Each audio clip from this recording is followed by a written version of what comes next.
прынцыпе, з Дзянісам больш-менш, да, наколькі гэта магчыма, ўсё добра.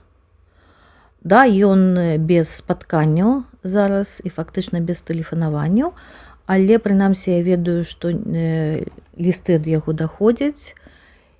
І ён ведае, за што ён там, за праўду, і ведае, які гэта рэжым. Ён ведаў, што гэта можа ператварыцца. Яшчэ да таго, як пачалося, ён яшчэ ў 19 годзе рабіў даследаванне і паказваў, мы рабілі гэта даследаванне, здымкі з падарожнікаў, дзе бачна было, як уздоўж беларускай мяжы сцягваюцца расійскія войскі і наогул, да, што Расія рыхтуецца да чагосьці. І, то бок для яго гэта не было дзіўным, ён ведаў, чым гэта скончыцца.